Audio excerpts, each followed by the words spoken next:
Hello everyone.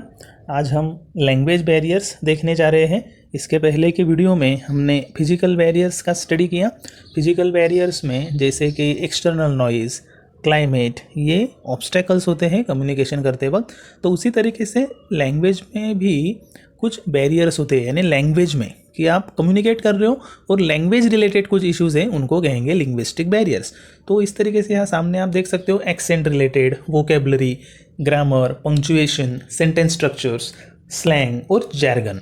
तो one by one हम इसे आज स्टडी करने वाले हैं। तो एक्सेंट क्या होता है? It is a particular way of pronouncing words. Pronunciation यानी उच्चारण का शास्त्र है अलग से। हर एक लैंग्वेज का एक शब्दों का उच्चार करने का एक तरीका होता है। तो वैसा ही जब आप इंग्लिश लैंग्वेज बात कर रहे होते हो तो उसका जो असल में जो तरीका है वो ही तरीका आपको अपनाना पड़ेगा।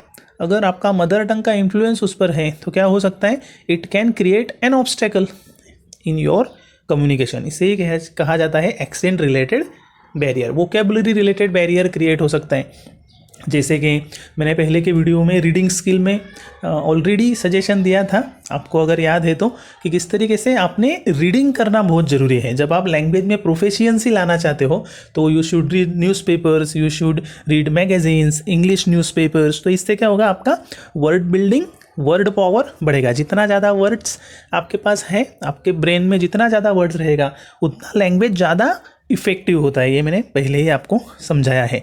अगर इतना वर्ड बिल्डिंग नहीं है तो फिर क्या होगा? अगर कोई टॉपिक दिया जाता है आपको बात करने के लिए, जैसे कि ग्रुप डिस्कशन में स्टूडेंट्स जब मल्टीनेशनल कंपनी में जाते हैं तो पहला राउंड क्लियर कर देते हैं, इंटरव्यू का, इंट्रोडक्शन का राउंड। बट बाद में HR राउंड होता है, उसमें वो उसका लैंग्वेज प्रोफिशिएंसी या तो उसका एक तरीके का नॉलेज एस्पेक्ट चेक करने के लिए कुछ टॉपिक दे देते हैं and students fail in that specific round. क्यों फेल होते हैं? क्योंकि उनके पास वो वर्ड पावर नहीं है। तो ऑब्स्टेकल क्रिएट कर दिया, ठीक है ना। तो उसको वोकेबलरी रिलेटेड बैरियर कहते हैं। तो इसके लिए क्या करना चाहिए? ज़्यादा से ज़्यादा वर्ड बिल्डिंग पर ध्यान देना जरूरी है। ग्रामर रिलेटेड कुछ बैरियर्स यहाँ पे देखेंगे। यहाँ पे सेंटेंसेस से जल्दी समझ में आएगा।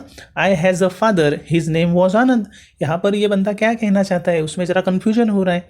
आई हैज़ नहीं चाहिए, क्योंकि ग्रामर का क्या रूल है कि आई के साथ हैव यूज़ करना चाहिए।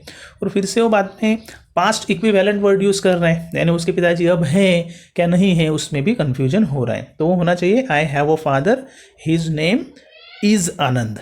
या तो फिर पास्ट में अगर थे तो I had a father, his name was Anand. Clear? We have planned a picnic, it was in the next month. यहाँ पे फिर से कन्फ्यूजन हो गया है कि पिकनिक प्लान किया है क्या किया था, क्योंकि पहले इसमें हैव यूज़ किया है और उसके बाद वॉज मैंने पास्ट इक्विवेलेंट यूज़ किया। Jay is completing B pharmacy, he may join a multinational company after the course. जब आपको कोई डिसीजिव तरीके से अगर कुछ चीज़ बताना है, यानी एकदम निर्णायक तरीके से कि वो ज्वाइन करेगा, तो विल यूज़ करना चाहिए। तो यहाँ पे ये मे यूज़ कर रहे हैं, यानी पॉसिबिलिटी बता रहे हैं, ठीक है ना। तो आपको सही में पॉसिबिलिटी बताना है क्या, कि आपको बोलना है कि वो ज्वाइन करेगा, कर सकता है, तो क्या ना आएगा फिर? He can join any multinational company after the course, और ही विल ज्वाइन, ठीक है ना। तो ऐसे यूसेजेस पता होना बहुत ही जरूरी है। सेंटेंस स्ट्रक्चर से रिलेटेड कुछ एरर्स होते हैं। देखो, दो ही प्रैक्टिस वेल ही फेल्ड, ऐसा बोला जा सकता है स्पोकन इंग्लिश में, बट इट इज़ रॉन्ग। दो ही प्रैक्टिस वेल ही फेल्ड, यहाँ पे टेंस रिलेटेड एरर है, तो सेंटेंस स्ट्रक्चर से रिलेटेड भी एरर आ गया। तो यहाँ पे ऐसा चाहिए कि दो ही प्रैक्टिस्ड वेल, उसने अच्छा प्रैक्टिस किया था मगर अच्छा प्रैक्टिस करने के बावजूद भी वो फेल हो गया। Meera and Varun are school friends, together they play tennis every day. यहाँ पे थोड़ा जंपिंग किया है एक सेंटेंस का दूसरी जगह पर, स्ट्रक्चर प्रॉपर नहीं है। तो वो ऐसा चाहिए, Meera and Varun are school friends, they play tennis together every day, ठीक है ना। तो ऐसा स्ट्रक्चर होता है, हर एक लैंग्वेज का एक स्ट्रक्चर होता है, वो लैंग्वेज का स्ट्रक्चर प्रॉपरली यूज़ किया जाना चाहिए। बाद में थर्ड सेंटेंस आप देख रहे हैं, he yet has not finished his work, he yet has not finished his work. तो यहाँ पे ऐसा चाहिए, he has not yet finished his work. तो जो येट, ये जो एडवर्ब वहाँ पर यूज़ किया है, कंजंक्शन जिसको बोला जाता है, कि वो सेंटेंस को और मीनिंगफुली प्रेजेंट करने के लिए यूज़ किया जाता है। Hardly he had reached to the station when the train was left. यहाँ पे फिर से ये जो हार्डली ही हैड नहीं चाहिए, इसका स्ट्रक्चर है hardly had he reached to the station when the train was left. Punctuation related कुछ एरर्स है, देखो यहाँ पर Naresh asked his brother will you come with me, और यहाँ पे सिर्फ कॉमा दे दिया है, क्वेश्चन मार्क भी यूज़ नहीं किया है, तो रॉन्ग हो गया। नरेश आस्क्ड हिज ब्रदर, यहाँ पे कॉमा है और डबल इन्वर्टेड कॉमा में वो क्वेश्चन दिया है, तो डायरेक्ट स्पीच बोला जाता है। सेकेंड सेंटेंस देखो, Manoj has brought some grocery items in the morning such as, comma दिया है और कुछ आइटम्स मेंशन किए, तो वो रॉन्ग है, ऐसा नहीं लिखते हैं इंग्लिश में। इसमें किस तरीके से लिखा जाता है, सेम यहाँ पे कोलन यूज़ किया जाना चाहिए।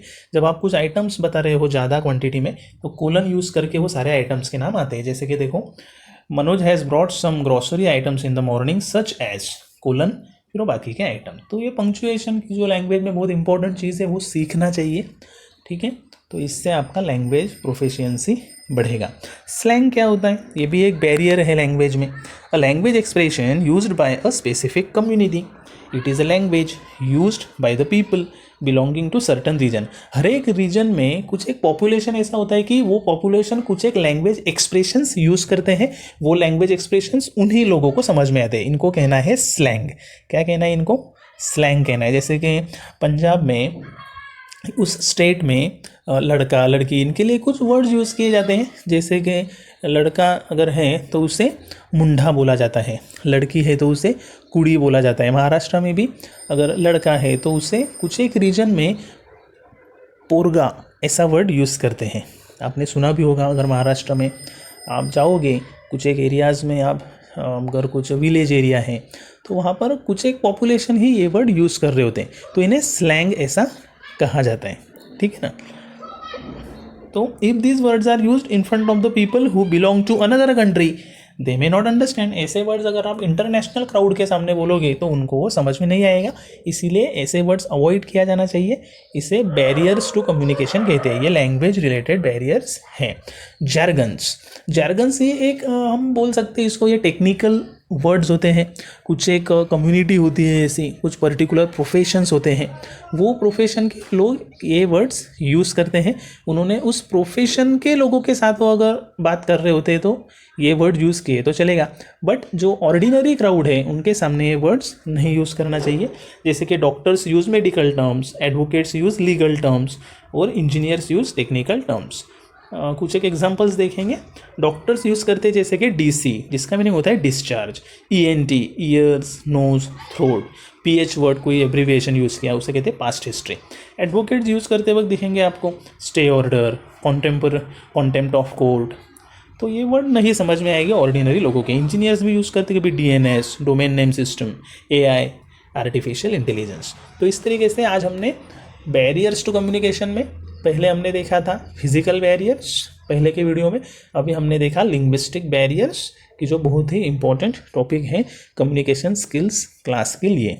तो नेक्स्ट वीडियो में मैं लेकर आ रहा हूँ क्रॉस कल्चरल बैरियर्स की जो बहुत इंपॉर्टेंट टॉपिक है, उसमें हम 2 केस स्टडी भी देखने वाले हैं, ठीक है।